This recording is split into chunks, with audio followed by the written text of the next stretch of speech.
Yes, thank you. Okay, We well, are now welcome. recording. Perfect, thank you. Well, welcome to the City of Davis Backyard Composting class. My name is Jennifer Gilbert. I am a conservation coordinator with the City of Davis. I focus on the solid waste and recycling program primarily. And with me is Dawn Calciano, another conservation coordinator with the City of Davis. She focuses primarily on water conservation, but on days like today, she's here to back me up for the composting class. So thank you for joining us. I'd like to, as we get started, take a quick poll. Dawn, if you could please launch that poll. I'm curious to hear a little bit about how you heard about the class and what kind of information you're interested in. So if you could assist us by taking this poll, we'd just like to hear a little bit more about you and what you're interested in for composting. We usually just ask these questions in person when we teach this class in person. It helps us to kind of gauge what is effective as far as how we're getting our messaging out. But then as well, like as I'm teaching this, if most people want to hear about worm composting, then I'll focus on that a little bit more. So great, I'm seeing a lot of good responses here. That's great. Um, let's just give it a few more minutes, like a little bit longer, because there's a few folks that haven't finished the polling. But that's good to know. So a lot of people did hear it from Facebook. Okay. And some from the Greener Davis newsletter. Great. If you guys don't already receive the Greener Davis email newsletter, it is a free email newsletter that we send out once a month. So we're not spamming you with tons of stuff, but we send out important information like classes that we're offering, or other programs that the city has going on, all environmental information. So it really keeps you in touch with what's going on in the community, which is great. And it looks like everyone's responded, so I'm going to go ahead and end the polling. Great, thank you, Dawn. Okay, so, all right, let's see. So most people just want to hear about backyard composting, some specific for food scrap composting. Okay, good to know. Okay, thank you, Dawn. We can stop the poll now. Okay, so let's talk about composting. So let's see if there we go. All right, so the way we're going to do this webinar is I will take questions at the end of each section of this class. So the first section of the class will be on just specific backyard composting in a backyard compost bin. And then we'll take questions for that section of the class, and then we'll move on to the other portions. So if you want to ask a question in Zoom, you can click raise your hand. And when we get to that section, you can raise your hand and we can unmute you. Well, anyways, we don't actually unmute you. We allow you to unmute yourself. So then you'll have to still unmute yourself in order to ask your question. If you're not able to do that, you don't have a microphone, you can email Dawn. That's her email right there. You can email her question. You can always email or call us later, and we can respond when we're in the office next week. Okay, so here's the way the class is going to work. So first I'm going to talk about backyard composting. And then we're going to talk about 3 different methods of composting food scraps, specifically just food scraps. We'll talk about worm composting, in-ground digesters, and food digesters, or in-ground composting, my apologies, and food digesters. And some of those methods might sound familiar. Some of them might be like, what? So we'll go over all those different types of composting. I find it going over all the different kinds of composting is really important because you need to find a method that works for you and your situation and your home and your garden. I'm a firm believer that there's not necessarily just one solution that fits everyone. I myself use actually 3 of these different methods at our home. So depending on the time of year, depending on the material that I have, there's different methods that might work best. So Dawn, could you please launch the second poll? I want to find out a little bit more about who's already composting. So if you could take this quick poll for us, I'm curious how many people are still doing composting already.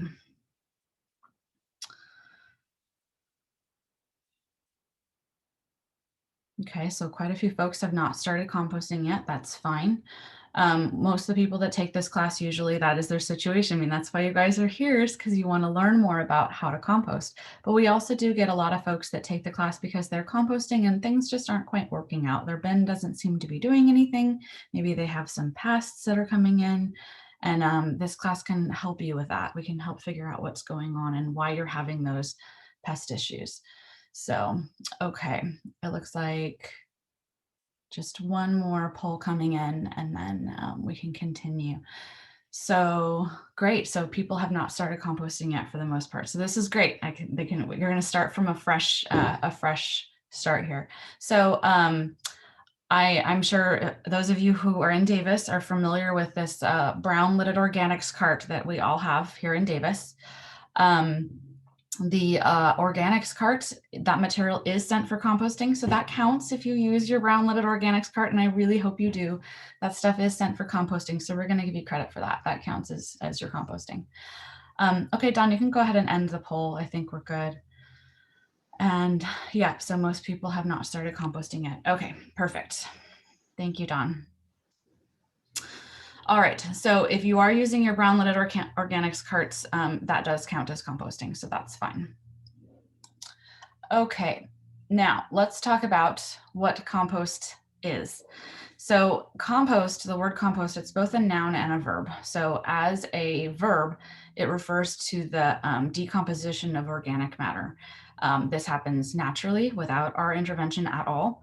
But when we talk about it specifically for this class, what we're talking about is human interactions, human involvement in the composting process.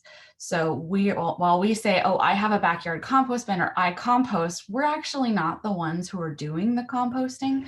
The composting process is actually done by a whole army of tiny, sometimes microscopic little creatures, bacteria, fungi, different organisms that are both, larger and smaller, are involved in eating the material that we feed them and breaking that down into compost, into humus, into that basic element that can then be placed back into the soil and recycled back into nature. So it's nature's way of recycling.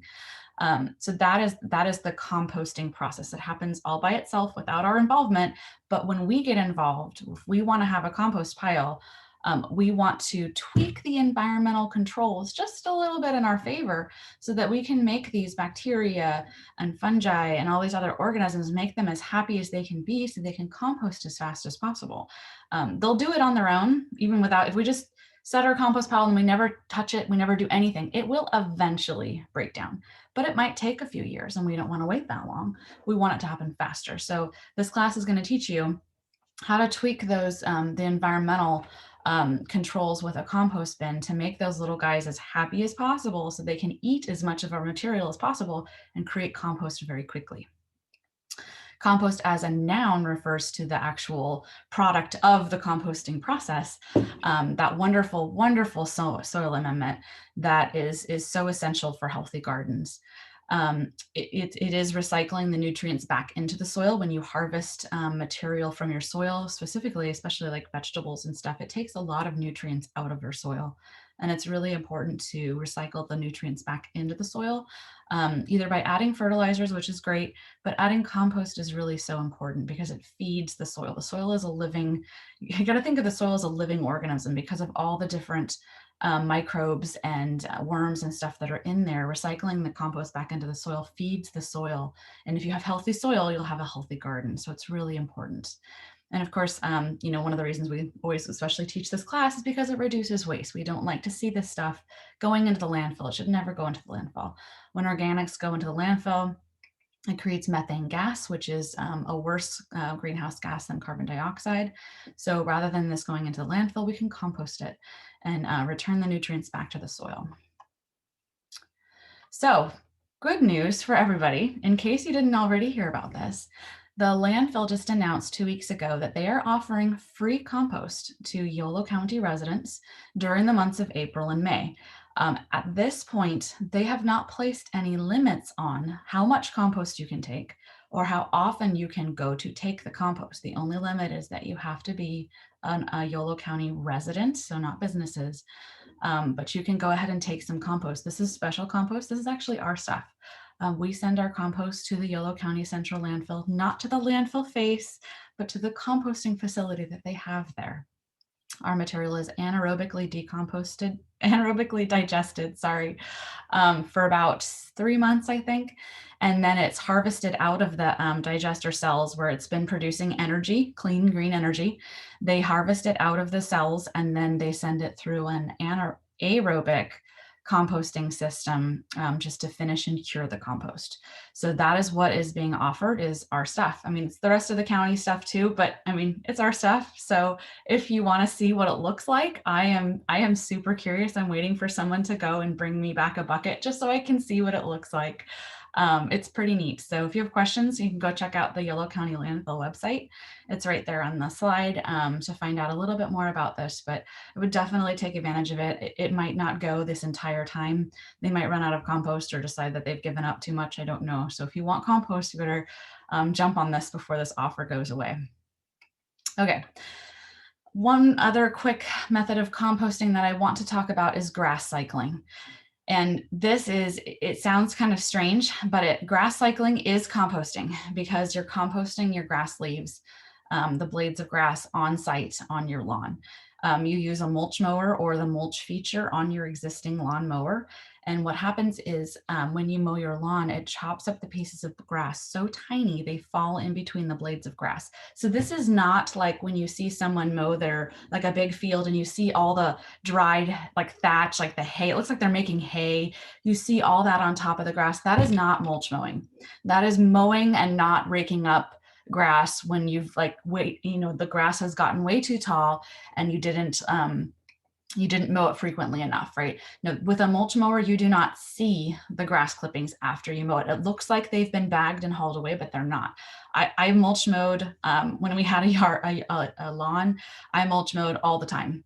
Never ever raked up grass clippings, and your grass is so much healthier that way because it recycles the nutrients. I even mulch mowed the leaves when they fell from the trees in the fall. Every week I would just go out and mulch mow the leaves into the grass. And again, you're mulching your grass, you're giving it nutrients. It was very happy and very healthy and it never looked funky. So definitely encourage people to consider grass cycling. Okay, so let's talk about the actual backyard composting. Now, when we talk about backyard composting, usually the first thing that people think of is, I need a backyard composting bin. I need a bin to put it in. You actually don't. You can compost just in a pile, but the bin is kind of nice because it keeps things nice and organized and it adds some structure to your pile. And it helps your pile to fit into a smaller area instead of kind of like spread out if it's just a big pile that's not contained in a bin. There are so many different kinds of bins that you can buy or make. My favorite one is the one that's made out of wooden pallets that you see here in this picture. It's a 2-bin system, and I'll show you some other pictures of why this is my favorite bin. But just so you know, you can buy them. You can make your own. There's a lot of different composting bins available. This is the one that the city of Davis offers for $10 to residents in single family homes. Because we want to make sure that these are going to people who actually have yard materials, because this is for composting yard materials, not food scraps. Currently, all of our offices are still closed. We're all still working from home. So we can't offer these bins right now. We do have a waiting list. So if you've taken, at the end of this class, you can email us and say, okay, so I took the class. I really want to get this bin. Can you please put me on the waiting list? So when our offices reopen, I have a stack of bins in our office I would love to give to you guys. So just send me an email and I'll put you on that list and we'll let you know when things reopen and you can come in and get the bin. But they are made of recycled plastic, which is nice. Oops, my apologies. So after you have your bin, the next question I usually get is, where do you put it? Well, my recommendation is that you put it where you want to in your yard, wherever makes sense, wherever you like the aesthetics, wherever it's useful. The important things to consider, though, is you can't place it on concrete. It needs to have drainage. It really should be on contact with soil. Or, I mean, if it's on contact with grass or with mulch, that's fine. But soil somewhere underneath it, like no impervious layers. So no weed cloth underneath it. No concrete. Don't put it on a deck. Don't put it right next to your house, right next to a fence. This picture down there you see of this overgrown weedy compost bin. It is right next to a fence, but that's a plastic and a metal chain link fence, so it's not going to compost this. But if you put your compost bin right up against a wooden fence, you will compost your fence. It'll take a little while, but it will eventually eat away at your fence, so please don't do that. So that's actually my compost bin there at the bottom, those two wooden pallets. That's my compost system at home. And I love that system because when it comes time to turn your pile, all I need to do is use my pitchfork to move the material from one bin to the empty one. Other composting systems, you have to kind of find a way to kind of mix it, and it's really difficult to do if you just have like one bin. But with an open system like this, you can just get to the compost right from the front and flip the material over to the other side, which I find so much easier. If you put your bin in the sun, that's great. That's fine. The heat from the sun's rays will help to warm the material inside your bin. And we'll talk a little bit later about why that's good. But just know that if your bin is in the sun, it is going to dry out faster and you'll have to add more moisture. And the exact reverse is true. If you have your bin in the shade, it will retain the moisture, but it won't have that warming effect from the sun. So what do we put in our compost bins? So composting resources will refer to making sure that you balance what's in your bin between hot materials that are high in carbon and materials that are high in nitrogen, which I think is sort of silly because all organic material has carbon. So we're just going to call it brown stuff and green stuff. Okay. So your bin has to have a mix of both. And that is really essential for this composting process to work. And the reason for that is these organisms that are doing this composting for us, they have their own little USDA, food needs, like their nutritional needs, right? So while we have to have like breads and greens and fruits and vegetables and stuff like that, they need a mix of green stuff and brown stuff. And that's oversimplifying it, but that's what we need to think about in our minds when we're doing this, okay? So when we're building our compost bin, when we're adding stuff into our compost bin, when we're maintaining our compost bin, you need to watch your bin. If everything in your bin is dry and there's nothing really in there that's kind of green or fresh, the compost is going to slow down a little bit. So it's good to continually add stuff to your bin. Adding stuff constantly makes sure that you can continue having more of that green stuff into your bin. If you have a bin that's nothing but dry brown stuff, not much is going to happen in it. If you have nothing but nitrogens in there, the nitrogen materials, it usually produces a hotter compost, which is good. But if you think about a pile of grass clippings that have sat in the sun for a while, and I'm sure we've all seen this, after those grass clippings sit in the sun, and if you go to move it, you notice it's really, really hot, but it's also really stinky. And the reason for that is you've already started some anaerobic decomposition. So those grass blades kind of pack together so firmly that there's really no airspace in there. And when you have no airspace in there, you have anaerobic decomposition, which is smelly. And that's not what we want to have happening in our backyard compost piles.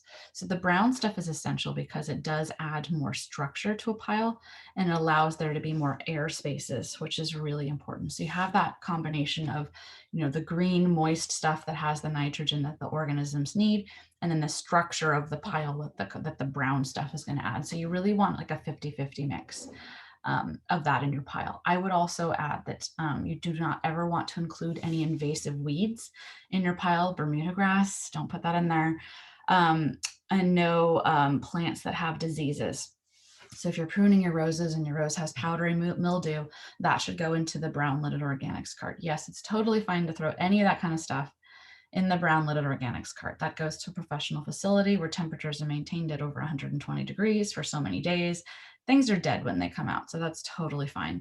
I wouldn't put that in a backyard compost pile though, because when you go to spread your finished compost, you might be spreading some stolons of the I just forgot the grass, of the grass weeds in there, and grass seeds and invasive weeds and diseases. And you don't want that all over your garden. So make sure whatever you put in your garden, you're okay with spreading some seeds around. Okay. All right, food scraps. You notice the food scraps wasn't on that list. So here's my spiel about food scraps. A lot of people want to start their backyard composting pile because they want to compost food scraps. I totally get it. Composting food scraps have such a high nutritional value to them for us and for our soil. That's why we eat them, right? Because they're high in nutrients. So I too feel slightly guilty whenever I have food scraps, banana peels, or anything that I just put in my organics cart because I'm thinking, oh gosh, I wish I had a good spot. I could compost that in my yard right now. I want to keep those nutrients in my yard. But a backyard composting bin, you have to be very careful about adding food scraps because this is the number one problem that I see and that I get complaints about and I get questions about composting is because I see this. I go to and I see people do this. They put their food scraps on the top of their pile. And then, oh, we've got pest problems. I don't know why there's rats. I don't know why there's raccoons in our neighborhood. Well, you were feeding them. This is a really great way for them to get their food. If you're adding food scraps to the pile, you have to be very careful about it. The first rule of thumb is that no more than 10% of your pile volume should be food scraps. Okay, so minimize how much food scraps are in there, really minimal. The next thing you need to do is always bury them deep. They should never be on the top like this. You want the food scraps always buried in the inside of your pile. You also should chop them up faster. So instead of putting like a whole apple that like fell off your tree and it's really wormy, instead of just tossing the whole apple, just cut it into quarters before you throw it in there. And then only plant material, so no animal products, no meats, fats, bones, dairy, none of that in the compost pile. That's fine to put in the brown loaded organics carts. Please, please put that in the brown loaded organics carts, but not in your backyard compost pile. If you have food scraps in your pile, it will be essential that you keep your pile moist constantly and you turn your pile once a week. And we'll talk about both of those things and why that's important later. But remember, if you're adding food scraps, that is necessary. Otherwise, you will have pest problems. When you're adding material to your pile, you have to think about size. The size of the material that you add is important. Most of what's in our pile, that's my compost bin on the top. Most of what's in ours is some pulled weeds and rabbit manure and soiled bedding from our rabbits. So that's small stuff, very small, breaks down really quickly. If you're adding rosebush prunings, because you pruned your rose bushes, that's bigger material. I would definitely chop anything you have, chop it up before you put it in your pile. I'm looking for pieces this long of material, and that's so that it's easier for you to turn your pile. Because oh my goodness, if you do not chop stuff up and you've got some long things in there, they're going to get so tangled and knotted when you try to go and turn it. It's going to just be a mess. The smaller you break stuff up, the faster it will decompose, right? So think about if you throw a log, like a whole log in your compost pile, it's going to be there forever. But if you're able to chip that up, it'll break down faster. It's just like the difference between a really large block of ice and a pile of ice shavings, right? Even if the volume of both is the same, right? The ice shavings are going to melt faster because of the surface area. The organisms that are doing this decomposition, they're eating this material for us. They can only eat the surface area of things. That's all that's actually available to them. The more surface area you give them, the faster they can eat and the more they can eat. So it's actually like you have more food for them. Like they're starving if you don't have enough surface area, right? So break stuff up before you put it in there. Chip it if you can. When you're pruning, just like if you have a longer branch, just chop it up into smaller pieces, tiny pieces. If it's anything bigger than like this, don't put it in your compost pile. Like if the diameter of a branch is bigger than this, put it in your organics cart instead for composting. It'll just take too long in your backyard compost pile. And you also want to, if you can, try to keep your pile a certain size. A minimum of 3 feet by 3 feet by 3 feet is ideal to retain heat in your pile. My pile's not that big right now because I just pulled a lot of stuff out to use as mulch. It's not necessary that your pile is huge. Just know that if you want to have that heat in your pile, which we'll talk about later, you want your pile to be a certain size. And it's also good to mix the material. When you're trying to get that mix of green and browns, having a whole half of your bin be brown material and the top half be green, that's not really gonna work. It needs to be mixed up. So try to have a mix throughout your pile. And it is definitely okay to continually add stuff to your pile. I recommend it. Your pile would be healthier if you're constantly adding stuff. You'll just notice as you start to turn your pile that, you'll have like a constant source of compost. It's not like your entire pile is going to compost all at once. It will constantly be producing a little bit of compost. And moisture. So this is one of the things I always feel a little bit silly about myself is watering my compost pile, but it is important. Moisture is essential in a compost pile. The organisms that are doing the composting process, they need water, just like us. Every living thing needs water, and they're going to be able to do better composting if it's nice and moist in there. Think about mushrooms, where they grow, right? They're decomposing. We know that. That's what fungi does. They need like a moist environment. So our compost piles need to have that too. To test the moisture of your pile, don't look at the outside of the pile, look at the inside. So I would stick your hand in there, grab a bit of material from the inside of your pile and squeeze it in your hand. If it's dripping wet, your pile has too much moisture in there. If it's prickly and dry, you need to add more. What you're looking for is the consistency of a damp sponge. That's what your compost pile should look like. So if you have food scraps in there, this is really, really important because you need active composting happening in your pile if you have food scraps, because otherwise this is going to be a rat paradise.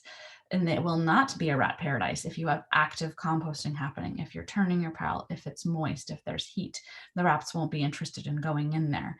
So it's essential that the pile stays moist. So in the rainy season, you might need to cover your pile. I never have because I don't add food scraps to my backyard compost pile. On hot, dry weather, definitely you're going to have to add water. My favorite way to add water is when I'm turning my composting pile. I found I have a hose nozzle like this, so I'll turn it on to shower.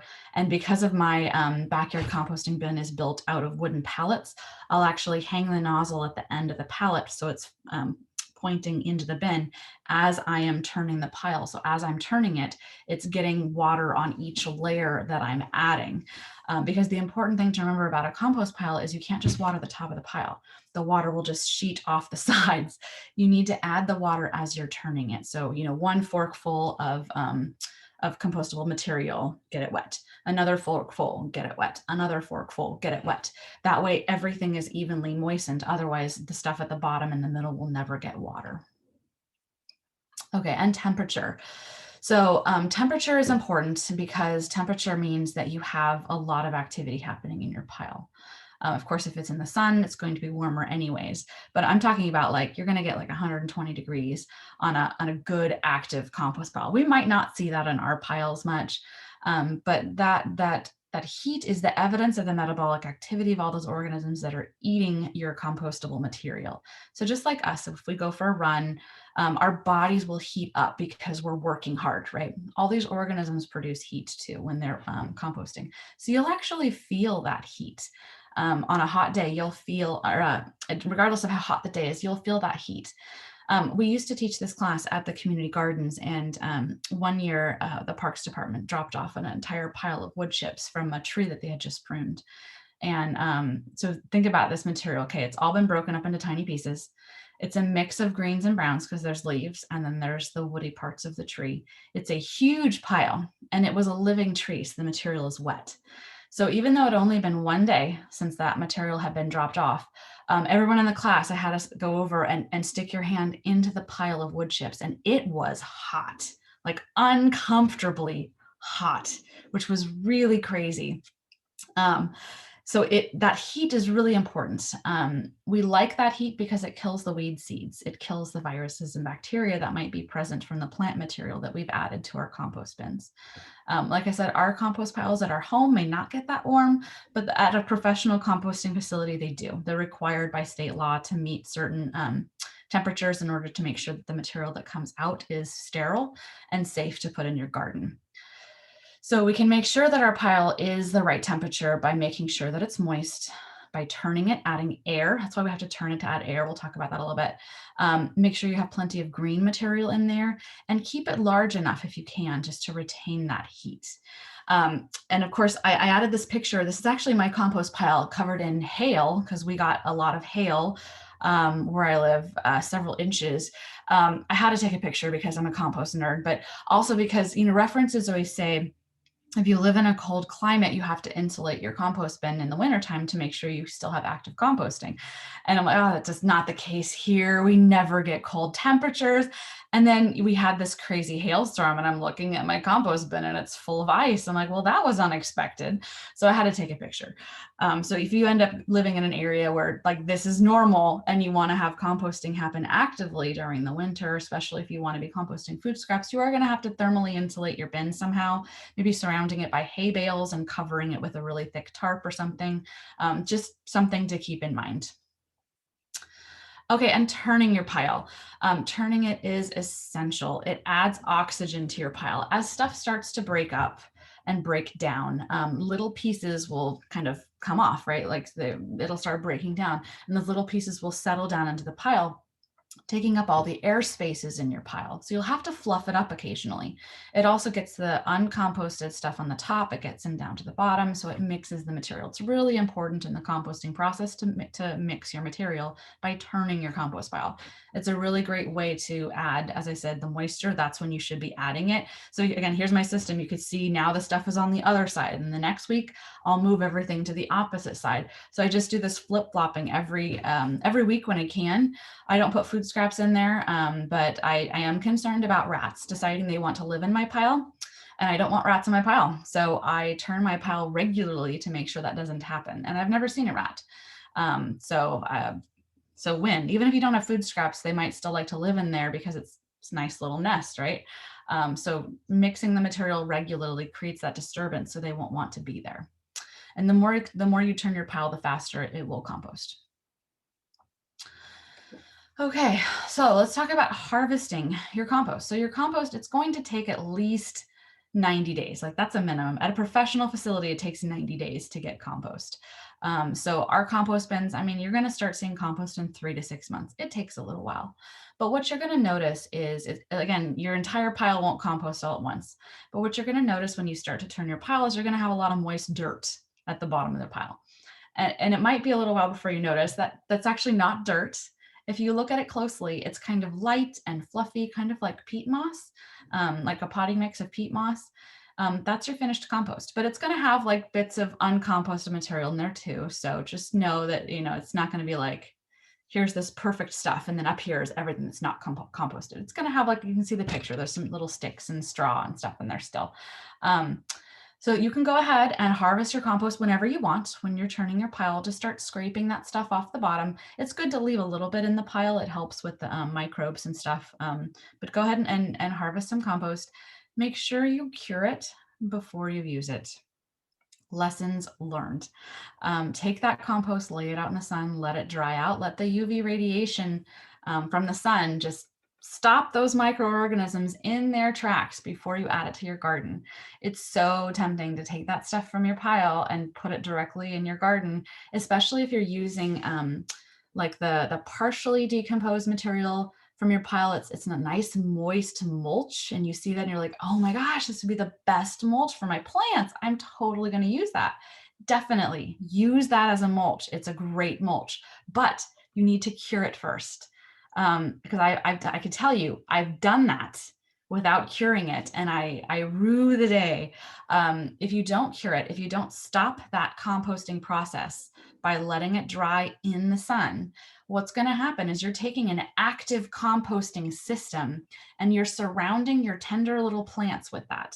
So yes, I planted a lovely vegetable garden years ago, and I used the mulch from my compost bin to mulch my plants. And the next day when I came out, there wasn't a single plant in sight because all of the bugs and organisms, they ate all my plants. So cure your compost first, then mulch your plants. Because yes, you're going to have a lot of bugs in your pile, a lot. You'll have sow bugs and pincher bugs and all sorts of little guys in there. They're supposed to be there. We want them there. They're doing their job. They're composting your material. That's what they do. These are decomposing insects. So let them do their thing in there. But when you want to go and use this in your garden, lay it out flat, let the sun dry it. The bugs will either die or leave, and then you can use the stuff into your garden. Okay. So don't do like I did. That was not a good idea. So compost does work as a wonderful mulch or soil amendment, either mixed into your soil or just as a top dressing on the top. You can also use it as part of a potting mix. So it's wonderful for your garden. Let's take a quick look at some of the questions that we usually get about composting, things that go wrong when composting goes wrong, okay? Usually I get one of two questions. Either my pile smells and I have pests, or my pile's not doing anything. It's not hot, it's just been sitting there, nothing's happening, it's not decomposing. So usually if your pile is smelly or you have pest problems, it's usually because you have too much food waste in there. You've just got too much. Either it's sitting on the top or your pile is like mostly food waste and it's too wet and there's no dry brown material. You're really creating a condition where you are just feeding the local wildlife, which is not a good idea. As much as that squirrel may look like it's hungry, it really does best when it gets its own food. So turn your pile, add lots of brown material, make sure you've got lots of air in that pile. You might need to take out a lot of the food scraps, honestly, from your pile. If you've got pests, you might have to take a lot of that out, which is kind of a bit of a bummer. But that will clear up your issues. If you're having a pile where nothing's happening, it's not hot, it's just sitting there, it's probably too dry, you probably don't have enough green material. So add some green material, add some moisture, fluff it up a little bit by turning it, and that will work great. The pictures you saw of my compost pile, if you're looking at it, you're like, geez, I don't see a lot of green stuff, Jennifer. What are you talking about? So there is most of what the green stuff for our compost pile is not green, actually green stuff like leaves or weeds and stuff like that. The green in our pile is all the rabbit manure we had and the bedding, their hay from their litter boxes. That can be the green material. So if you have chickens, oh my goodness, you'll have no end of that high nitrogen stuff. The chicken manure is fantastic in a compost bin, but you do need to make sure that you have a balance of greens and browns. So if you're adding chicken manure, there better be a lot of sawdust and hay and other stuff in there too. Otherwise, you're going to have an anaerobic system as well. You need to have that mix of that high nitrogen manure and then the hay or the sawdust. So hopefully that makes sense. Okay, so that concludes the section on just the backyard composting piles. So the next part of the class, I'm going to focus on composting food scraps. I spent a lot of time about trying to dissuade you. I don't know if you could tell, but I'm trying to talk you out of trying to put food scraps in your backyard compost pile. There's so many better ways to compost food scraps. So we're going to spend the next part of the class talking about that. But I want to check in with everybody and see if anybody has any questions that I can address right now. It looks like we have one question from M.A. Parks. Go ahead and unmute and ask your question. Hi, I was just wondering if what you said about chicken waste might also apply to like duck waste. Thank you. That is a fantastic question. Thank you. I'm glad you brought that up. Unfortunately, no. So dog waste and cat waste, any animal that eats meat, their waste contains a number of different viruses and bacteria that we cannot compost. Even professional composting facilities will not take that material. So that needs to go into the trash, not your brown lidded organics bin, not your compost pile. The only sort of waste that we can compost from our pets and our animals is vegetarian animals and birds. That is okay to put in our piles, but the other stuff we can't. That's a really good question. Thank you for bringing that up. I actually asked about ducks. Oh, ducks. I'm so sorry. Oh, I no, thought you're you fine. said dogs. Ducks are great. Yes. Oh, I love ducks. Duck waste is fantastic in your compost pile. Yes. Thank you. You're welcome. I'm sorry about that. Any other questions?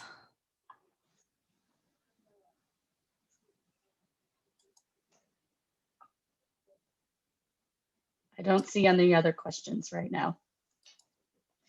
And no questions via email. Okay, perfect. All right, I'm gonna continue on then. Okay, so now I'm gonna talk about food scrap composting. And when I talk about food scrap composting, all the rest of this class is gonna focus on food scraps only. So first we're gonna talk about vermicomposting, so worm composting, food digesters, and in-ground composting. So when I say food scraps, I'm talking about vegan materials. So fruits and vegetables, breads, rice, grains, pasta is fine, even with the sauce, as long as there's no meat in it.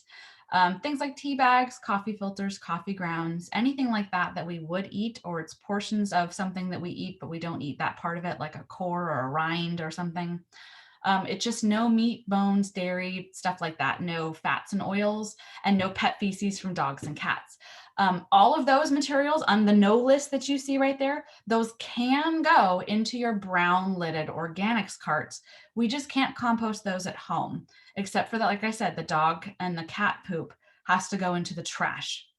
The rest of that, meats, bones, dairy, that stuff can go into your brown lidded organics carts for composting. We'll let the professionals handle that stuff because that's a little bit trickier. But in our backyard composting bins and our food scrap composting systems, we only compost the vegan materials. So let's talk about worm composting. Worm composting is such an interesting way to compost. It's fantastic if you don't have a yard and you just want to compost food waste. It's only for food scraps. So again, very much only food scraps, no yard materials, nothing else in there. And it's really simple to get started. So for worms composting, I don't know about you, when you hear me saying worm composting, when I heard it first, I'm like, why? That is the strangest thing. Why would we compost with worms? Well, there's a lot of reasons for that. In nature, worms do a lot of decomposition for us. So why not just have our own worms that we use to compost our food scraps? They're worm castings, the worm poo. Let's be honest, it's worm poo, but we call it worm castings because it sounds better. Worm composting is a really highly nutritious fertilizer. It is so amazing for your soil because it contains all those important microorganisms that our soil needs for soil health. And it's fun. If you have kids, this is like the coolest thing ever. Like have a big bunch of worms. If you like fishing, there you go. You've got a constant source of worms if you want to go fishing with them. They're very small though, so don't expect anything huge to come out of this. And it's a really great way to compost food scraps without pests.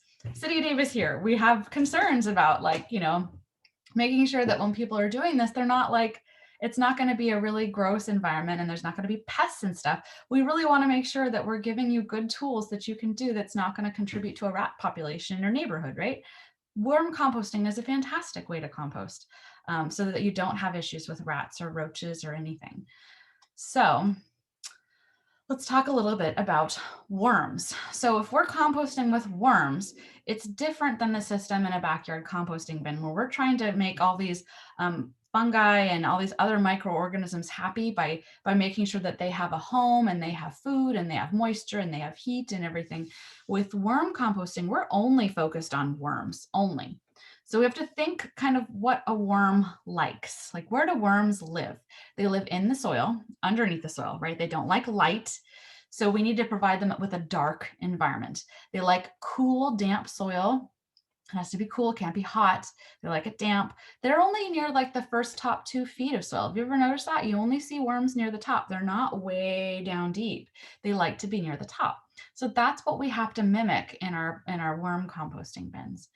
Worms are cold-blooded, they're ectothermic, so they are highly dependent on their temperature. So we need to maintain a constant temperature for these worms. That is one of the hardest parts about worm composting. But each worm can produce a cocoon, which is kind of cool. And you can see in this picture, my hand that I'm holding right there, that tiny little seed by my finger, it looks like a little seed. That's actually a worm cocoon. And out of that cocoon, you can get 8 to 10 little babies that'll come out, little tiny baby worms, which is super cool. They produce cocoons kind of year round. Each worm can produce a cocoon. So you'll see those all over your bin when your bin is active and healthy. Worms are very sensitive to pH. So if you're adding a lot of coffee grounds to your bin or a lot of citrus, you have to watch your worms and make sure they're doing okay, because you can create too much of an acidic environment for them. So you can purchase a worm bin. This is a stackable worm bin that I inherited at work from someone else at work that had bought one. So I do have one of these bins that I compost with. They're okay. I mean, it's personal preference. I know people that prefer these bins. I'm not the biggest fan, honestly, but it's personal preference. The handiest thing about this, I have to say, is the little spigot. to collect the leachate from it. The worms compost food, a lot of food waste is really high in moisture, especially like watermelon rinds and stuff.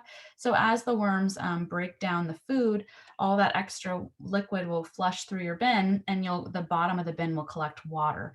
So having a spigot, you could just turn the spigot on and all the water comes out. And that's a great fertilizer for your garden. So just take that and just sprinkle it around your garden, because it has a lot of those microbes in there and stuff that's helpful. So this is one kind of a bin that you can get. Honestly, my favorite one is the one you make yourself. This is the bin that actually I have both of these in my garage right now. Since we're all working from home, I took my worms home with me. So they're just chilling in the garage. But this is what we did. We just bought these plastic storage totes. We make sure that they're opaque. This is the big thing. I know everyone thinks it'd be so cool to get like a clear-sided bin, because then you could see the worms, right? Doesn't work that way, because the worms don't like light. So if you have a clear-sided bin, the worms they'll never go near the edges. So any food that's against the edges, they'll just never compost. Plus, if it's clear, you can have like a greenhouse effect, right? Where the light comes in and it can heat the inside, and that's not good. So get an opaque bin about this size. Like, it has to be about 18 inches deep, and that's critical. Worms, because they need to have that constant temperature, your worm bin has to be big enough to create enough thermal insulation to keep the worms warm enough in the winter, and then cool enough in the summer. So it needs to be a substantial size. So not those long, skinny ones like the storage totes that you slide underneath your bed. You're looking for like a chunky one like this, right? So you're going to poke holes at the bottom of it. Drill a whole bunch of holes. The holes need to be no bigger than a 1/16 of an inch. We're talking tiny, tiny holes. These holes, these holes allow drainage. So that extra moisture can come out of the bin, but you don't want flies to get in there, or flies to lay their eggs in there, because then you'll have like maggots, which are gross. If you're going to have your worm bin indoors, get 2 bins. So this is our system here. We have 2 bins, and then you put holes only in one of them, and then that one with the holes gets set inside the one without the holes. And that way, when the moisture comes out, it just settles at the bottom of the second one. You pull the other one out, and you can pour the leachate out occasionally. So I actually just did that this week for our bin, and I got quite a bit of nice, lovely worm tea, as we like to call it, worm tea, that I sprinkled around the garden. So this is what the bottom of your bin should look like. There's no minimum, maximum number of holes. Just riddle that thing with holes. Put a whole bunch of them. You can make little patterns of smiley faces and hearts if you want. Just make sure that it's got a lot of holes so you have some good drainage, especially like this bin you could see has this, this part of the bin is lower than this part is raised. Make sure you put holes in both the lower part and the raised part, because when the water starts to sink down anywhere, you want to make sure that's not going to pool up in your bin. You want to make sure that everything has holes and can drain. Okay, once you have your bin, and the next big thing is you have to figure out where you're going to put it. And this, like I said about the temperature thing with the worms being the hardest, this is really where it's going to get you, is that you have to find a good spot for it. And this was before, COVID hit. This is where our bins used to live at work, underneath the deck, right up against a building. So they had constant shade and thermal insulation from a heated building. So the key for worm composting is that the bin cannot be in the sun at all. Even like 5 minutes of sun can do some harm to your worms. So they have to be in total shade at all times. Be careful of asphalt and concrete, because that is extreme thermal conduction happening right there. My early days of composting, I lost an entire worm bin because I had it underneath a portable building at work that was on asphalt. So even though the bin was in the shade, like 2 steps to the side was asphalt in the sun on a 100-degree day. And the asphalt underneath the worm bin also got really, really hot because, thermal conduction being what it is, and it cooked the worms. And trust me, there's nothing that smells as bad as a bin full of dead worms. You'll know if your worms are dead. Like, there's no question. It's like, it smells really, really bad. A typical worm bin, everything going well, doesn't smell at all. It smells nice, earthy smell, like a compost pile. It doesn't smell gross at all. So make sure you don't put it on the concrete. Here, you can't actually see the stackable bin is fine because it's raised up. The other bin, we actually have like a scrap piece of carpet underneath it to give it some thermal protection, so it's not actually on the concrete there. Make sure it stays warm enough in the wintertime. So it can't be anywhere near frost. If it's outside in the wintertime, your worms will probably die. So what we do, like right now, our worms have been in the wow garage for a year now. Wow, it's been a year. They've been in the garage for a year. Our garage is insulated, and the door faces north, so there's no sun beating on the door. The garage stays fairly cool. If your garage is a situation like that, you might be able to keep yours in the garage. If not, you might need to find a different place for your bin. Some people have had luck having it in the deep shade of a tree or underneath a bush. But you have to be careful and watch that on really hot days. For a long time, I actually had my worm bins stacked up in my office because they're plastic storage bins, right? It's like, doesn't look like anything. It doesn't smell. There's no flies. So I literally had a stack of plastic storage bins in my office, and everybody just thought I was just storing files or something. No, they were worms. There was 3 worm bins just stacked up. Nobody knew. And when I told them, they were like, oh, really? Like, I didn't even know. It doesn't smell in here. I'm like, no, of course not. If it smelled, that'd be a problem. They're just worms. They don't throw parties. They're quiet. They don't bark. No one's allergic. So, they're pretty amiable. If you've got a little corner you can tuck a bin in or underneath your kitchen cabinet or something, go for it. The garage just seems to work best for us, but find a spot that works for you. That's the take home message. And that's the toughest part about worm composting. If you're thinking of a spot and you think you've got it, the rest of the worm composting process is going to be pretty easy. So once you have your location that you know you want to put the bin, the next thing is to get the habitat ready. So just like you don't buy a fish and bring a fish home until you've got the fish tank set up, you don't get your worms until your worm bin is filled up. And again, just like worms, you're not going to fill the tank up this much, right? You're going to fill the tank up for your fish, right? The same thing for your worm bin.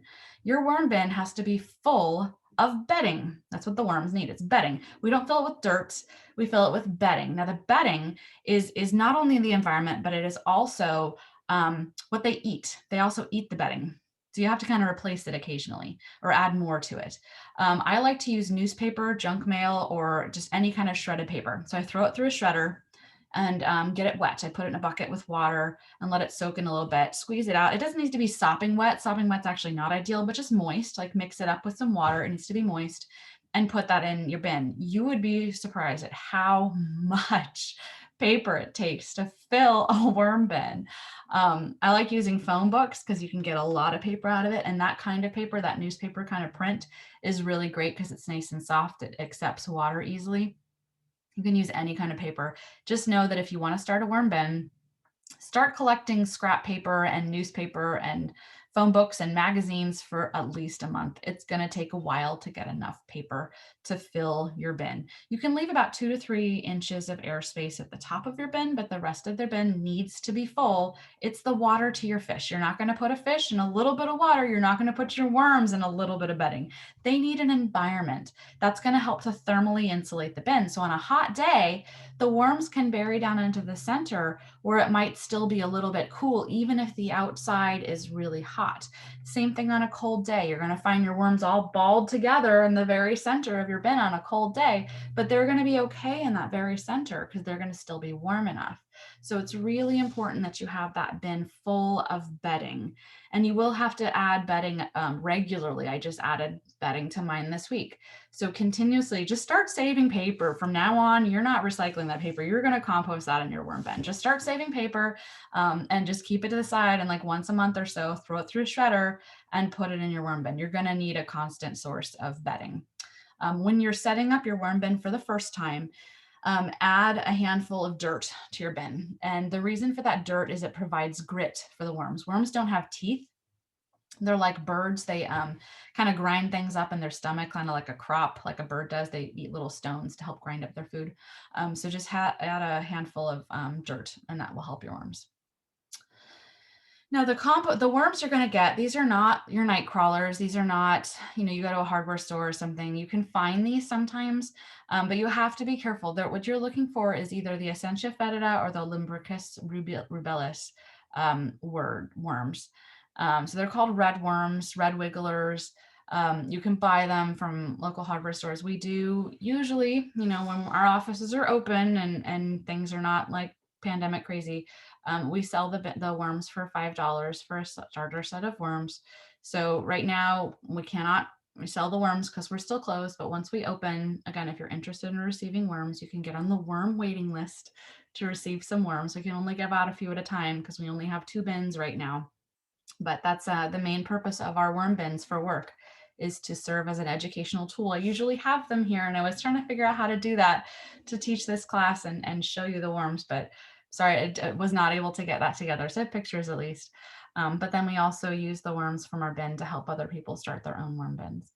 So you can get these at gardening stores, hardware stores. UC Davis Project Compost will sometimes have worms that they can give out. I don't think they do right now, but they often do. So there's a lot of places you can get worms. You can buy them online too if you need to. All right, feeding your worms. Now that we know all about how to take care of them, let's talk about feeding them, because that's kind of the whole point, right? So you can feed your worms about once a week, no more than once a week. Worms do not like to get like bothered. So while a backyard composting pile, yeah, mix it all you want. Worms, oh, they like to be left alone. Do not open that lid. Do not bug them unless you have to. So no more than once a week. When you go to feed them, what you're going to do is get a handful of material or whatever, move the bedding back and bury the food scraps in the bedding, and then cover it back up with bedding. So it has to be completely covered. Remember, worms don't like to be at the very top. They kind of like to be more in the middle. So by burying it in the bedding, you're also making sure that you're not going to have any flies developing. It really helps to keep all the food scraps buried. Don't overfeed your worms before you feed them the next week. Take a quick look at what you fed them last time. If it's all still there and they've barely started eating it, don't feed them again. If you're looking and they're mostly done eating it or they're really involved, maybe you can go ahead and feed them a bit more. If it's mostly gone, definitely feed them. If it's all gone, feed them. But if there's still a lot left, don't feed them anymore. You don't want to put more food in there than they can eat, because then it will start just kind of like molding and getting really gross. And sometimes that can start to smell. So just, you have to gauge how much can you feed them. It really depends. How many worms are in your bin? Is it a good temperature so the worms are really active? You know, if it's more like 75 degrees, the worms will be very, very active and it'll be really hard to keep them full. If it's not and it's really cold, they're not going to eat very much, and you'll feed them once a month. So it really depends. You have to just look to how much food you're giving your worm. And you know, how many worm bins do you need for your family? It depends on your family's eating habits. How much, you know, food scraps do you guys have? So just start with one worm bin and just try it out and see how long does it take them to eat food? Are they eating more food? Do I have too much food scraps? Do I have not enough? Like right now, I don't have enough. My worms are hungry. So it really just depends. Chop stuff up before you feed it to them. Like instead of giving them a whole apple, cut it into quarters. Go easy on the citrus. And your worms will be happy. They're pretty easygoing. They're fun little pets to have. How do you harvest your bin? So what you're going to notice, the only thing that you put in your bin, right, is a little bit of a handful of soil, like not a bunch, just a little bit. You're going to feed them food scraps, and then you're going to feed them the shredded paper, but your bin is going to look like this. So all of that, you could see like there's like dirt, squiggly stuff on the walls of the bin. That's the worm castings. And then you see all that brown dirt stuff in the bin. Again, worm castings. It used to be just like shredded newspaper and food scraps, and now you'll see this. So that's the compost. And there's going to be more of the worm compost at the bottom of the bin than at the top. So if I saw this, if this is my worm bin and I saw this, I'm looking at this and going, wow, it's time to harvest my compost. And I need to add more bedding. I like to have at least 2 inches of nothing but fresh bedding at the top of my bin at all times to just keep away flies and fruit flies and stuff. Because, oh, I forgot to mention, if you have a fruit tree and you want to pick up fallen fruit from your fruit tree, do not put it in your worm bin, because even though you may not see it, on the outside of that fallen fruit is lots of eggs from flies. And you will not notice it until you put the fruit into your worm bin and those eggs hatch, and then your worm bin is full of maggots. Now, maggots will not hurt your worms. They compete with the worms to eat the food. I mean, it is a different way of composting. There's a lot of studies now that are looking into having maggots eat food scraps, because then the maggots can go to feed chickens and stuff as a high protein feed. And while it's composting, I mean, that sounds great. That sounds fantastic. I don't like maggots. Worms I can handle. Maggots, I'm not a fan. If you get maggots in your bin, it's not the end of the world. You just have to wait for them to grow up and move out. You can leave, I would not leave the lid off your bin, but go and open the lid every day so that as the maggots turn into flies, every day you can let them go, get them out of there so the cycle doesn't perpetuate. You can try to pick the maggots out if you wish, but if you want to make sure you don't have maggots in your bin, don't have any holes in your bin, except for at the very bottom. A lot of these storage totes they have now will have holes by the handles. So check that out. If you have holes by the handles of your bin, you'll need to put some duct tape over those holes to make sure the flies don't get in. So if you want to harvest your compost, here's what I recommend. That compost is full of baby worms and cocoons. So if you take everything out, you're going to lose the next generation. So what I recommend is put your worms on a bit of a diet. Okay, so don't do their typical feeding. Wait till they've eaten just about everything in your bin. Then feed them. They're going to all go over there because they're hungry, right? And they're going to be totally munching on all that food over here. So then the other side of your bin, you're going to wait like a couple days to make sure they're all over there eating. And then you're going to empty that whole half of the bin. So take that whole half out. Then take what's left in the bin and kind of spread it out over the bottom of the bin and add a bunch of new bedding. So make sure you've got enough bedding saved up that you can do that. Add a whole bunch of fresh new bedding, get it moist and cover the top. Put the lid back on and let those guys just chill, okay? Now, let's take a look at the stuff you took out. So the stuff you took out is not going to look like this. It's going to have bits of bedding in it. It's going to have bits of food, especially the seeds, the worms, they're picky eaters. Oh, I meant to bring it. I fed my worms cantaloupe a couple weeks ago, and they're so funny. They ate the cantaloupe and they ate the rind, but you know, like the outside of a cantaloupe is like textured. They left that textured part of the peel. So you hold it up, it looks like a piece of lace, but it's like the shape of a cantaloupe slice. So like they're picky eaters, worms. So they won't eat the seeds. They won't eat stuff like that. If you give them grapes, they won't eat the grape stems. So you're going to be picking that stuff out of the compost. But what you do is to take all this stuff out, the stuff that you took out of your bin, okay, put it in a pile. Don't put it in the direct sun like this. That will kill your worms. Then we were doing a photo shoot, so we had to do this quick. But put it, lay it out someplace inside your house is fine, or in the garage, in the shade.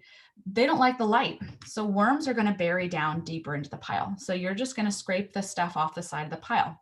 And the worms will bury down deeper, and then you're going to scrape it off again, and then they're going to bury down deeper, and you'll scrape it off again. And of course, as you're scraping it off, you're going to go, okay, this needs to compost more. This is done. This needs to compost more. This is done. This needs to, ooh, what's this? You're going to find interesting little bits of fruits and veggies. It's a fun game. Try to identify what it was, because you'll see lots of little things that look like bits of plastic, and you're like, I didn't put plastic in here. And you're going to realize it's the cutaneous layer of an apple peel, or the watermelon, because they ate the watermelon rind, but that like waxy coating along the rind, they're going to leave that. So it'll look like a little bit of plastic, but it's not. It's just the things the worms don't eat. So then once you get to the very bottom, take the worms, put the worms back into the compost bin, the worm bin, right? And then you've got your worm compost that's there. So this does sound a little involved, right? Technically, you don't need to do that. I mean, if you can just spread this in your garden as is and let the worms go into your garden. Just know that's going to take a bit of a hit on your worm population, and you'll want to build that population back up. And then, you know, if you're going to cure this compost, which is important to cure it out too, you might be killing the worms, right? So I don't like that idea. I don't like the thought of killing my worms, and I need as many worms in there as I can so that we can help people start composting bins. So we go through this process of saving the worms as much as possible. The seeds do remain viable. In fact, you might even have seeds that grow. Right now, I had a bunch of, I think it was honeydew melon seeds and butternut squash seeds that sprouted in my worm bin. I try to remember not to put the seeds in the worm bin. I try to avoid it, but sometimes I'm in a hurry in the kitchen, and I mean to scrape the seeds into the organics bin, but I accidentally scrape it into the container for the worms. So I'm like, well, the worms are going to get some seeds, which means we're going to get some sprouts. So they actually will sprout in your worm bin. It's not a big deal. Just kind of pull them out and throw them back in the worm bin. They'll decompose. it's just kind of interesting to see that. You lift the lid of your bin and everything's growing and you're like, wait, I didn't know that would do that. But when you do spread this in your garden, the seeds will grow, and you'll have like this smorgasbord of, gee, look at all the tomatoes I ate last year because there's all the seeds. It can be very interesting. But I use worm compost as a fertilizer and a soil amendment. Don't use it as a potting soil. It's too rich for that, but sprinkle this in your yard and it is fantastic for your soil. And like I said, the moisture that comes out of it, the worm tea is really great too. Okay, so that was worm composting. There's an awful lot that goes into worm composting, so sorry if that took a long. There's just a lot of details there. So does anybody have any questions about worm composting before we jump into the other two methods of composting? Looks like we have a question from Judy. Go ahead and unmute and ask your question. Hi, sorry, I missed the part. I'm worried about temperature because our garage is west facing. And so it can get up to a good 120 degrees in the garage. And so I'm just wondering what a max temperature in a shaded space would be for worms. Yeah, that's a really good question. So that's a tough situation. A western facing garage, you're going to get that hot afternoon sun. So that's probably not going to be an ideal spot for your worms. I would look for a location on a northward facing wall of your yard or your home. Having them in there is not going to be ideal. Really, anything above 85 degrees for worms gets kind of iffy. They can perish pretty quickly because they can't regulate their own temperatures. So in your situation, I would try to find a northward facing wall of your home to put them up against, or create some sort of a shade. Any place that there's shade, really. So in the summertime, you wouldn't be worried about cold. In the summertime, they should be fine in full shade outside. On a really hot day, you might need to just sprinkle a little bit of water in the bin. But it really is, the local climate in your own home and your own yard can vary so much. It really is sort of a trial and error basis. I've killed a few bins in my years learning how to do this correctly. That's unfortunately part of the process. Just like any gardening process, you plant some things, they work, you plant some things, they don't. And when it's worms, I always feel a little bit worse because they're little living creatures, but we do our best. And sometimes it doesn't quite work, but I would just go for full shade in your case instead of the garage. And even if that's concrete, but in full shade on the north side of my house. If it's concrete, I would put something underneath the bin so that the bin is not sitting on concrete. So put some pieces of cardboard underneath it, maybe. I've tried before putting my bin up on blocks over concrete in the shade, just so it's not sitting on the concrete. And that was a disaster because then the flies came and laid eggs in the holes at the bottom of it. So we can't put it up on blocks, lessons learned. But put like a couple thick pieces of cardboard underneath your bin. That should work. Perfect, thank you. You're welcome. Any other questions?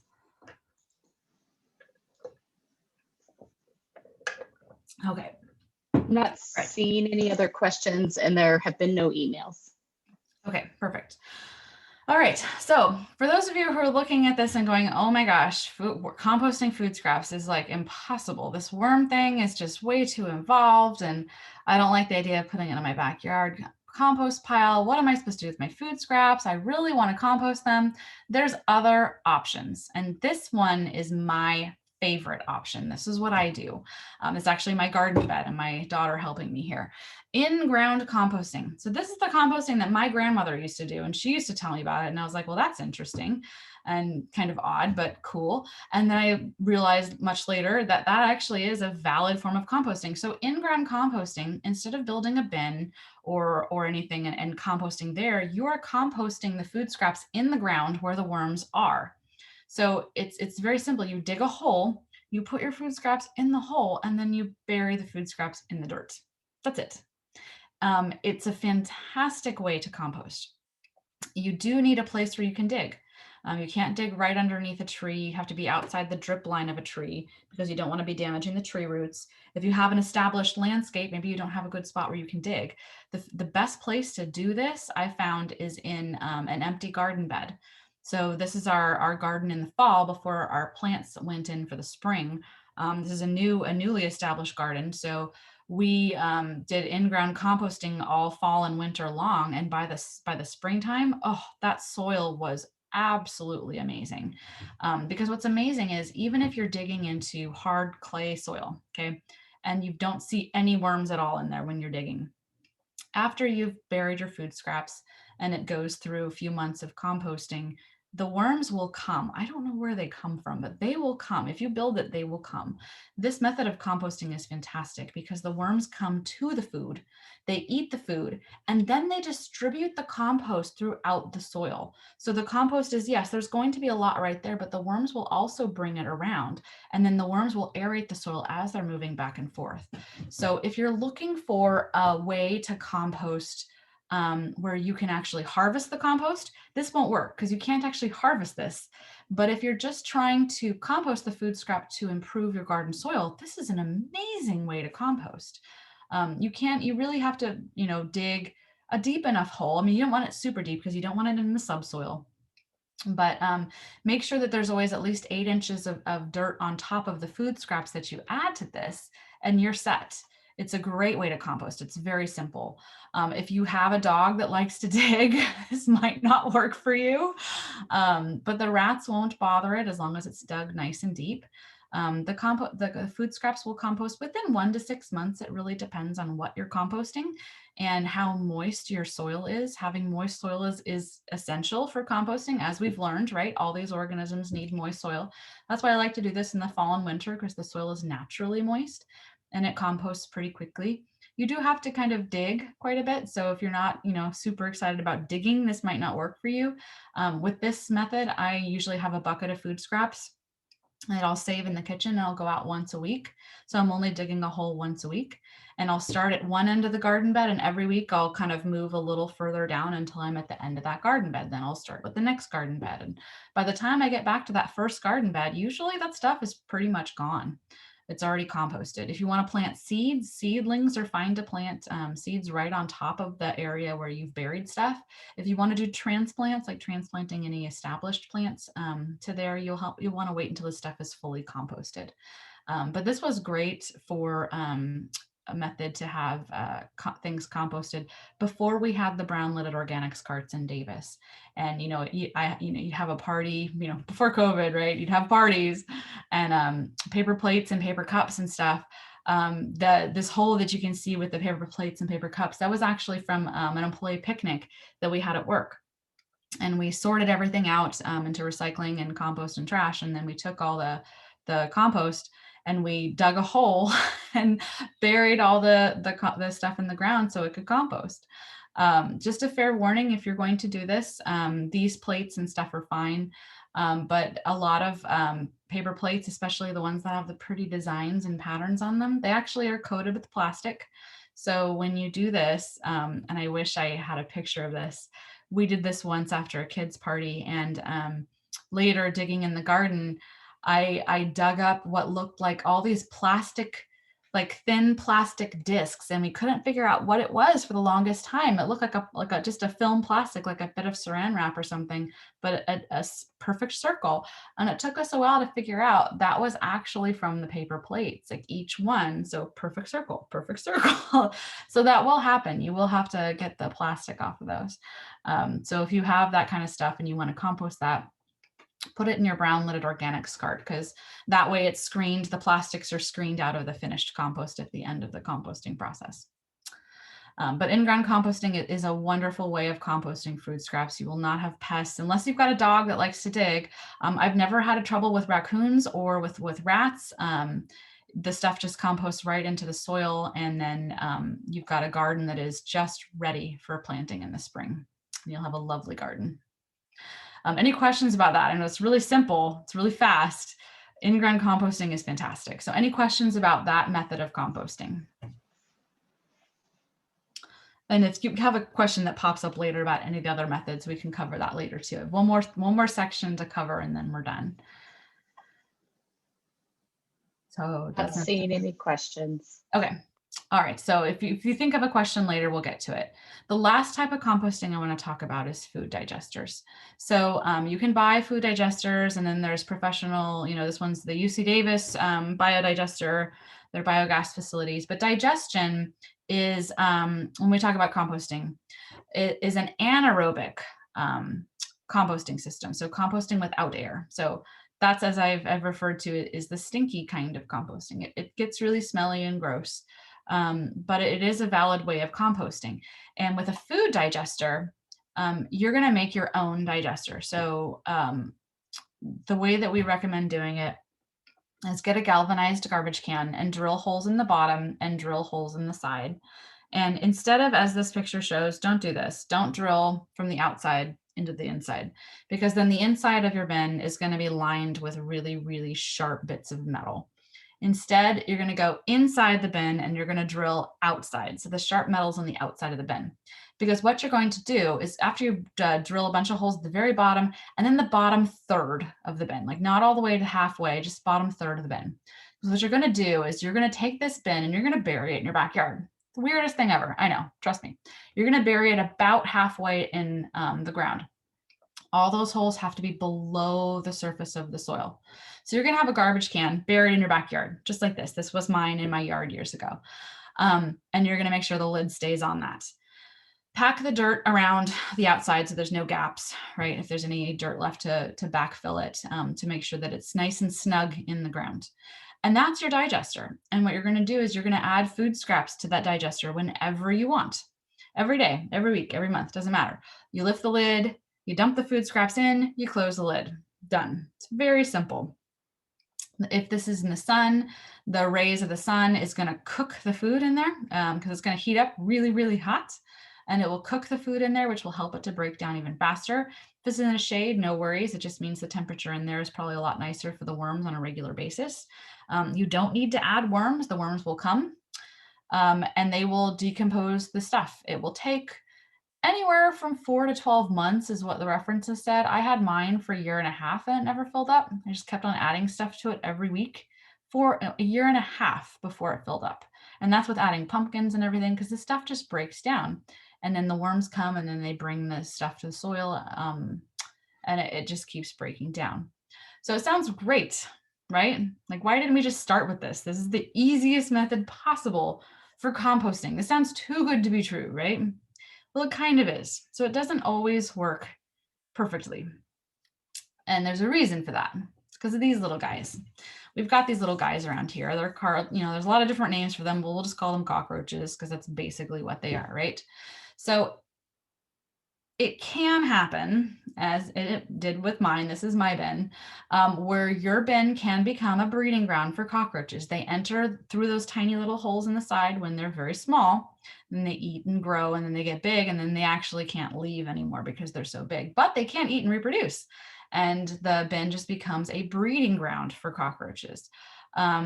Because we have clay soil here, and that expansion contraction rate of the clay soil that we have here means that in the summertime, that clay is going to pull away from the side of your bin, and then you've got a freeway for bugs to go down the side of your bin and through those holes. So I would caution, if you want to try to use this method, it's still a valid method of composting. You can try it, but watch the bin for cockroaches. You will have fruit flies, definitely. You'll have fruit flies that will live in your bin, but they're in the bin. You only see them when you lift the lid. So literally, like, you lift the lid, flies of, all the fruit flies will come out. You dump the stuff, you close the lid, you're done. So it's not a problem. I ended up hanging a bit of fly paper from the inside of my bin when it got really bad one summer. But other than that, I didn't really have a problem with it. But this was where I drew the line, is when I started seeing the cockroaches. If you start to see a lot of roaches in your bin, you might want to consider pulling the material out of your bin, spraying the bin with vinegar, leaving it alone for a little while before you try again. In which case this bin becomes a food densifier. So like, you use it to get all of your food scraps densified into a small amount, because as it breaks down, it starts to, as it cooks and as it sits, it kind of squishes down and it breaks down. And then you can take everything out and reset the system, wash everything out, get rid of the roaches before you start the process again. When you take the stuff out, this is what it's going to look like. So this is my bin after a year and a half. So the stuff at the bottom, well, stuff at the top, let's look at the stuff at the top first, right? I can still see all these lemon peels from that I put in there. I can still see some of the melon rinds and such. I can still see all of that material in there. Look at these worms, so many worms. And this was what was at the top of the bin. The bottom of the bin was just this thick, dark, black, gunky muck. It was gross looking. This does smell. This definitely did smell. But that is like pure, rich food composted scraps or composted food scraps, right? So this is amazing for your garden. And look at all those worms. So here's my recommendation. If you want to try this method, try it out, watch for roaches, see how it looks. And when you harvest your compost, you can harvest it at any time. But the stuff that you put in yesterday, of course, is not going to be done. The stuff at the bottom that you put in weeks ago might be done. But what I recommend is instead of drying this stuff out in the sun, which is what references tell you can do, you can do that. You can dry out the composted stuff in the sun and then mix it into your soil. Move the entire stuff, like the entire contents, move the entire bit into in-ground composting. Okay, so dig this all into the ground in your garden. That's what I would recommend, because otherwise trying to sift this stuff out, the composted versus the uncomposted, and there's seeds in there and there's so many worms. It just is so sad to see all those worms just die if you're just drying this out. I would just move all of this into an in-ground composting system and let it finish composting there. That's how I would handle it. So that's the 3 different methods of composting food scraps that we recommend: worm composting, in-ground composting, and the homemade food digesters. Oh, and here's the stuff I kind of mentioned already, but if you have a lot of fruit flies or smell, you could add sawdust or strips of fly paper. I found the fly paper great. Obviously, don't spray chemicals because this is a composting system. If you spread chemicals, you'll kill all the worms. You'll kill everything that composts everything. If you have anybody getting into the worm bin, like some really crazy raccoons that are super excited about this, just make sure that the lid is secure. These galvanized garbage cans, those lids usually do not come back off once you put them on. They're on there really tight, but you might need to tie it down if you've got a really excited raccoon or a dog. Just tie it down with some rope to hold on to it. But the biggest thing with the pests with this, like I said, is the roaches here, because of our clay soil and because we just happen to be one of those communities that has roaches. Yay. So hopefully between these 3 different methods of composting food scraps, one of them might work for your situation. You know, the worm bin is great if you're looking for a pest-free way to collect the food scraps, or if you want to actually harvest the compost. The in-ground digester and the worm bin, you can harvest the compost. The in-ground composting, you don't get to harvest the compost because the compost is already there in the ground.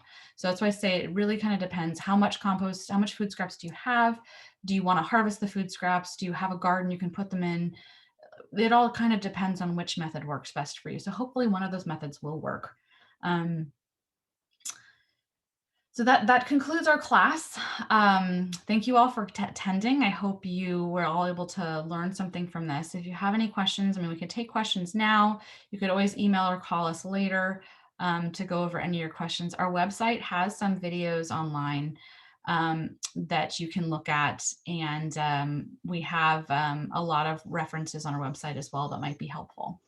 So with that, thank you, and we'll open it up for any other final questions.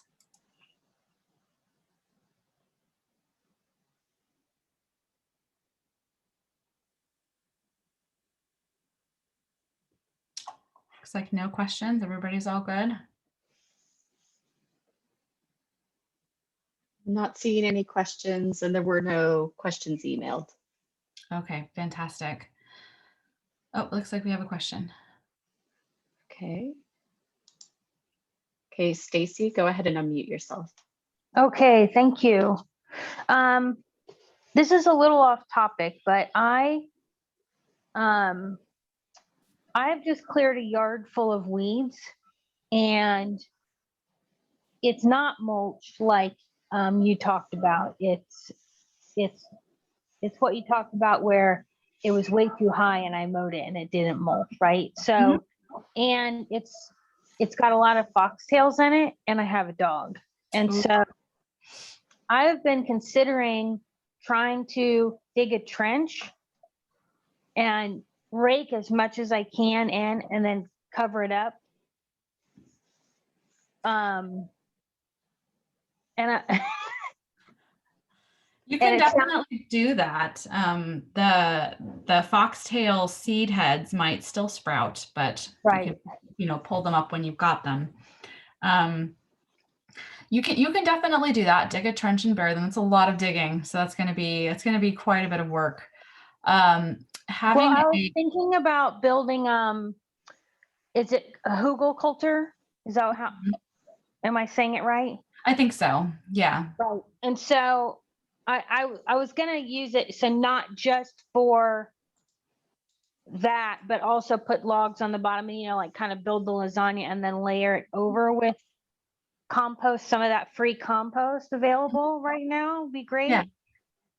And then I thought if it's buried deep enough, then maybe it's not coming back, right? Maybe then it is breaking down. So I just wanted to get your thoughts on if that's what I could expect as long as it's well covered. Yeah, that's a really good question. So I'm not an expert in hugelkultur. I've read about it, but I'm definitely not an expert in that. However, I do know that a lot of weed seeds can survive for years in the soil. So whether or not they will decompose is iffy. That's the problem with tilling your soil is each time you rototill your soil, you're exposing the seeds to the uppermost part of your soil, and then they can sprout even if they're years old. So how long foxtail seeds will last, I don't know. If I were you and I wanted to do that system, I would still go ahead and do it. What's the worst that could happen, right? The seeds sprout. Okay, you pull up a couple weeds. If you get them when they're small, it's not a big deal, right? If you want to go for it, I would say go for it. Unless there's some specific reason in hugelkultur why you can't use viable seeds, I would try it. It sounds like fun. Yeah, right. I mean, I got to clear it somehow. So I thought maybe it's easier to try and like at least rake a lot of it into, a trench than it is to, I don't know, whatever my alternatives are. So you can fill your brown lidded organics cart with it. Right. Yeah, the May pickup, the spring pickup for yard material piles is the week of May 3rd. So that's coming up. But between the two, I mean, if you want to try this method, it sounds like a good option. Okay, thank you. You're welcome. Yeah. And then when I have a garden, then I'm going to need all this great compost. So, thank you. Appreciate it. You're welcome. I learned a lot. Are you guys going to send a link so that we can watch this later? Yes. Once we figure out how to do all that. Yes. Awesome. Thank you so much. Thank you. Have a nice day. Any other questions?